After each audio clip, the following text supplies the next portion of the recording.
Sedikit cerita di beberapa polemik keilmuan.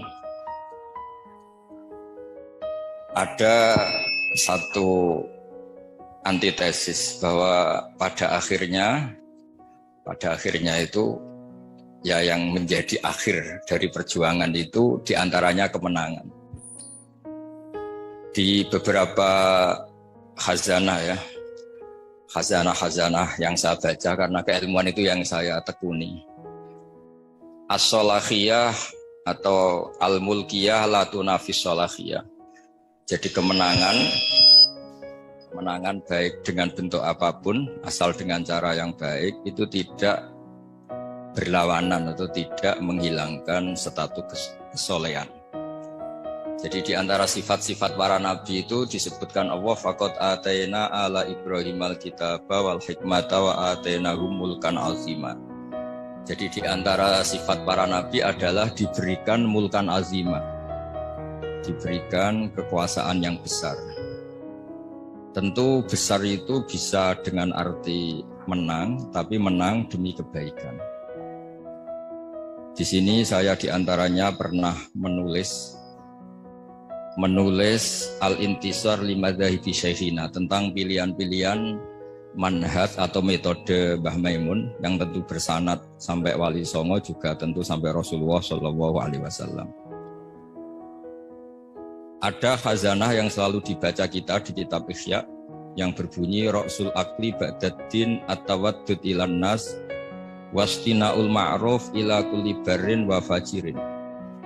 Jadi setelah akal kita mengantarkan iman kepada Allah Ta'ala, tugas kita sebagai manusia itu berperilaku simpatik at-tawaddud ilan nas. Saya ulang lagi. Kita punya akal. Akal kita, kecerdasan kita untuk merumuskan, mengantar kita menemukan Tuhan, menemukan Allah, menemukan Tuhan yang Maha Esa. Kedua, at-tawaddud ilan nas. Akal kita kerahkan, kita pakai untuk supaya kita ini berperilaku simpatik, at-tawaddud ilan nas. Karena awal orang ikuti kita itu kalau simpatik dengan kita. Dulu kita sering dengar cerita-cerita kuno, kalau orang merebut kerajaan itu ya lewat kesaktian. Bahkan cerita-cerita kuno itu kalau antar orang sakti ingin menguasai perempuan yang cantik itu juga adu kesaktian sampai ada yang meninggal. Lalu era modern di seluruh tren dunia itu ditemukan sistem kompetisi yang sehat, sehingga yang menang itu aturan mainnya ditentukan. Entah dipilih secara mayoritas, entah dengan kualifikasi apa, tapi yang jelas itu dihindari safkud dima, yang namanya pertumpahan darah. Jadi itu yang paling lama yang kita ikuti, disebut wa'id akhadna saqakum latasfiku najima'akum. Jadi pertama yang harus kita hindari dalam kompetisi, jangan sampai ada pertumpahan darah. Sehingga di antara kebesaran Sayyid Hasan bin Ali ketika dipuji Rasulullah Shallallahu Alaihi Wasallam, inna ibni hadza la sayyidun wa inna Allah ta'ala sayuslihu bi baina fi'atin azimatin. Saya ini, Nabi kalau menyebut tidak cucu tapi anak-anak saya ini la sayyidun, orang yang luar biasa, dan dia akan mendamaikan dua kelompok besar. Sehingga damai ini yang kita cari, termasuk kalau saya maknai kenapa dulu Mbah Maimun berpolitik, keluarga kami ya, bapak saya, Pak D. Taifur, Mas Arwani, Sekjen itu juga berpolitik. Itu bukan masalah politik sebagai butan kekuasaan, tapi sebagai bahwa kompetisi dengan cara yang menghindari pertumpahan darah. Kita punya cara untuk seni ya, kalau boleh dibahasakan seni merebut kekuasaan tapi menghindari pertumpahan darah. Ini penting. Jadi kata kuncinya itu hindari safkud dima, pertumpahan darah. Karena islah atau musolahah atau berdamai itu adalah sifat yang Rasulullah Shallallahu Alaihi Wasallam memuji cucunya atau disebut anaknya yuslihu baina dan azimatan. Jadi bekerja untuk perdamaian itu diantara caranya dibikinlah cara kompetisi yang sehat, mendirikan partai, terus aturan yang menang begini dan yang kalah harus legowo, terus yang menang dijaga oleh konstitusi. Itu aturan-aturan yang disahkan oleh kaidah-kaidah usul fikih kita. Terus wastinaul ma'ruf ila kulli barrin wa fajirin, dan berbuat kebaikan pada orang baik maupun orang tidak baik, fajir. Kita tahu dalam kaidah sosiologi al-insan abdul ihsan, manusia itu pasti budak kebaikan. Jadi kalau ada orang ya bisa baik bisa buruk, mentalnya belum jelas. Kalau sowan orang baik dimarahin terus, kalau dolan ke orang buruk dijamu, dikasih makan, dikasih kopi gratis, sementara ke orang baik hanya dimarahin. Kira-kira bandulnya kemana? Pasti ke orang yang jelek ini. Karena manusia itu budak dari kebaikan. Al-insan abdul ihsan. Maka dibutuhkan legowo. Orang-orang baik itu juga harus baik. Wastinaul ma'ruf ila kulli barrin wa fajirin, berbuat kebaikan kepada orang baik maupun orang yang tidak baik. Ada sebuah riwayat yang diriwayatkan kitab Sahih, itu luar biasa orang yang baik. Kemudian dia berjanji malam ini mau sedekah. Lalu sedekah itu dikasihkan kebetulan kepada zaniyah, kepada orang yang kurang baik. Geder. Karena orang baik kok bersedekah sama orang yang kurang baik. Suddiqa ala zaniyatin. Ada yang baca tasoddaqa ala zaniyatin. Setelah gunjingan belum selesai, malah dia sedekah lagi ke sarik. Sarik itu ya kira-kira maling atau copet. Geger lagi orang baik kok bersedekah sama copet.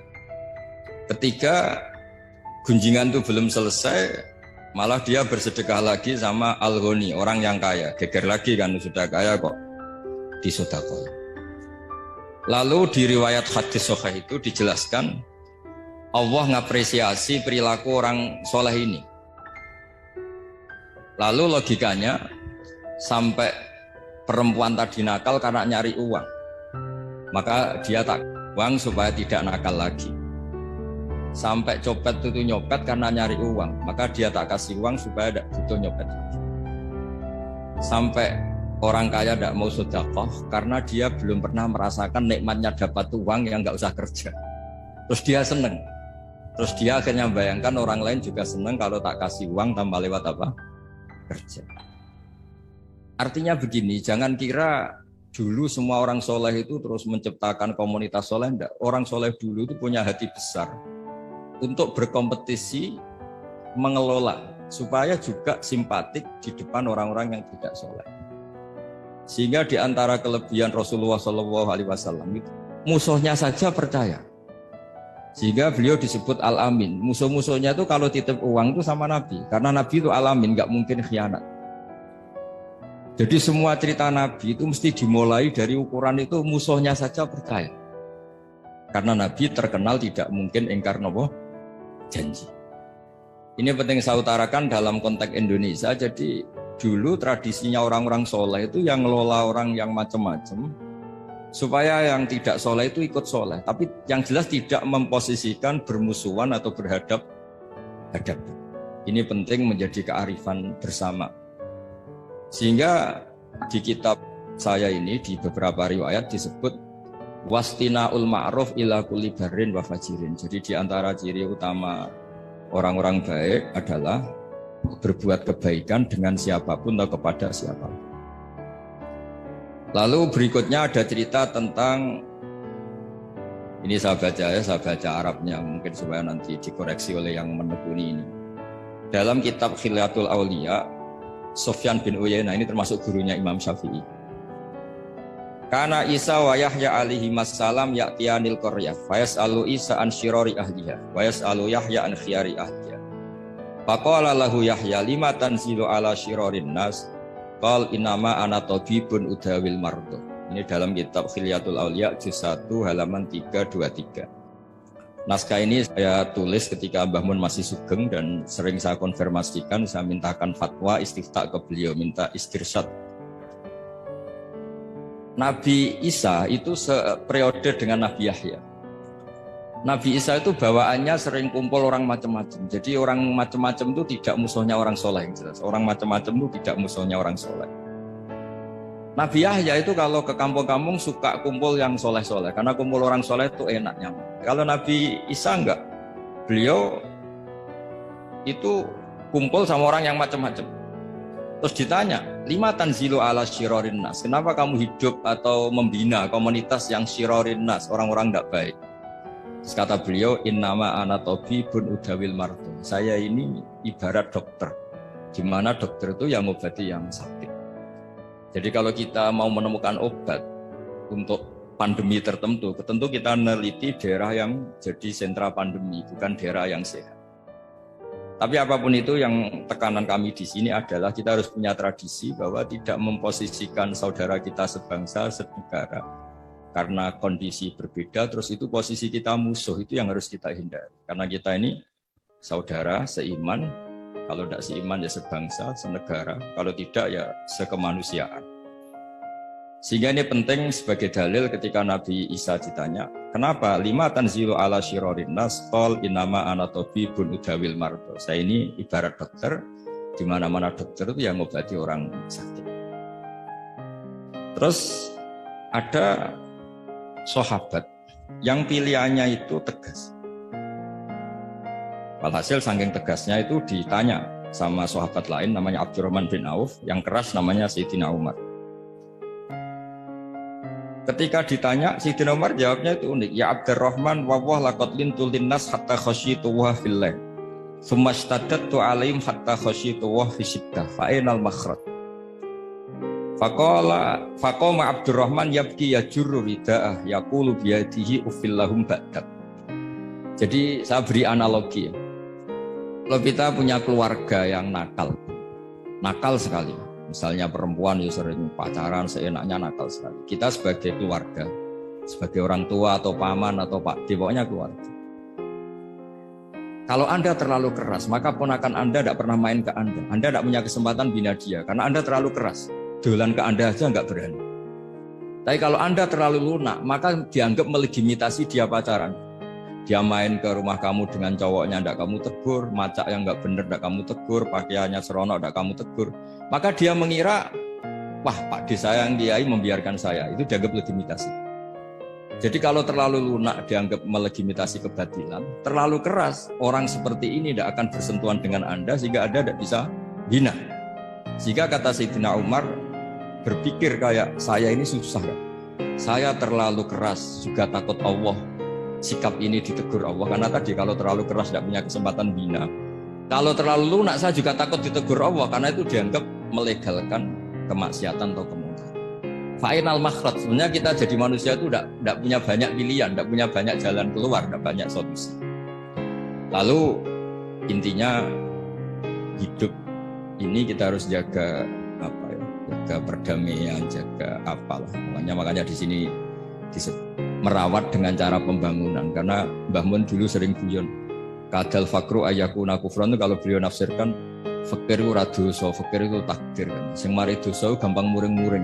Jadi kata itu sebenarnya fakir itu nggak masalah, cuma bawaan orang fakir itu gampang emosi. Misalnya gini, Anda punya pembantu mecahkan piring satu, saat itu Anda punya uang 100 juta, kayaknya nggak gampang marah. Ya kalau piring itu pecah, padahal nggak sengaja, pas itu uang Anda tinggal 10.000, mau beli rokok tidak kuat, mau belanja tidak kuat, itu kayaknya piring tidak usah pecah saja, bawaannya sudah kudu marah. Gitu. Makanya terus banyak rapat-rapat gampang marah ya karena nggak dikasih uang gitu. Itu yang masalah itu. Jadi tapi yang ikhlas ya alhamdulillah.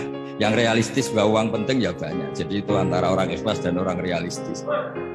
Tapi apapun itu, dari cerita-cerita di kitab ini atau khazanah-khazanah ini, semua perilaku orang-orang dulu, Nabi Isa, para wali songo, para guru-guru kita, ya utamanya Kiai Haji Maimun Zubair yang didikannya tentu membentuk saya, Kiai Haji Mustafa Akil membentuk semua teman-teman yang alumni, itu tidak ada tradisi menganggap orang yang beda dengan kita ini musuh. Ini penting karena memang bapak saya dulu kalau ngandani saya itu, ya itu bengkel, nak rawani dandani sepeda rusak rasa jadi kiai kan. Jadi itu bengkel, kalau nggak terima motor rusak ya nggak usah jadi bengkel, jadi dealer saja, jual yang baik tok gitu. Jadi ini penting saya utarakan sehingga sebetulnya memang beragama ya, menjaga kemajmukan, menjaga Indonesia itu harus berhati besar. Yang terakhir ayat yang sering diulang-ulang Mbah Maun itu laisalaka minal amri syai'un aw yatuba alaihim aw yu'adzibahum. Allah yang Tuhan saja menyikapi orang dolim itu pilihannya dua. Bisa Allah menyiksa, itu wilayahnya Allah karena dia yang Tuhan. Kedua, memberi tobat. Jangan-jangan kita menvonis dia buruk, kemudian ternyata Allah memberi tobat. Dulu orang-orang yang musuhi Rasulullah, yang kita kira su'ul khotimah, ternyata banyak yang akhirnya ashabu Rasulillah, menjadi sahabat-sahabat Nabi yang luar biasa. Dulu perang Uhud, Nabi kalah itu karena panglima mereka itu Khalid bin Walid. Tapi akhirnya Khalid bin Walid itu masuk apa? Islam dan menjadi panglima yang luar biasa. Sayyidina Umar dulu musuhi sekali sama Nabi. Dan dia ketemu Nabi itu mau niat bunuh, tapi itu awal dari dia masuk Islam. Dia mau bunuh Nabi, terus ketemu temannya. Kamu kemana? Saya nyari Muhammad. Karena dia merusak agama kita, kata Umar. Tidak usah nyari Muhammad, adik kamu sekarang sudah ikut aliran. Ya, zaman itu disebut ikut agama Muhammad. Setelah